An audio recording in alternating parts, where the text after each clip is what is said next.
ଓ ଏହାର ପ୍ରାକୃତିକ ପରିବେଶ ସୁରକ୍ଷା ନିମନ୍ତେ ଚେଷ୍ଟିତ ହେବି। ମୁଁ ଶକ୍ତି ସଂରକ୍ଷଣ କରି ପ୍ରଦୂଷଣ ହ୍ରାସ କରିବାରେ ସାହାଯ୍ୟ କରିବି। ମୁଁ ଶକ୍ତି ସଂରକ୍ଷଣ କରି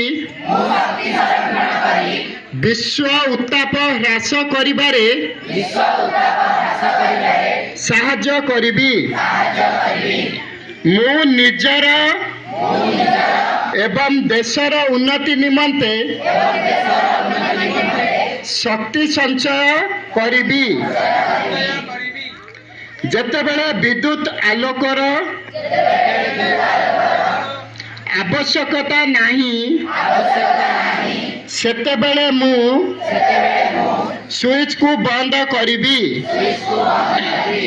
ମୁଁ ଆବଶ୍ୟକ ଅନୁଯାୟୀ ଶକ୍ତି ବ୍ୟବହାର କରିବି।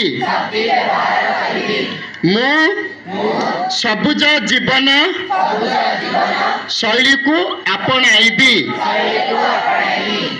ଧନ୍ୟବାଦ।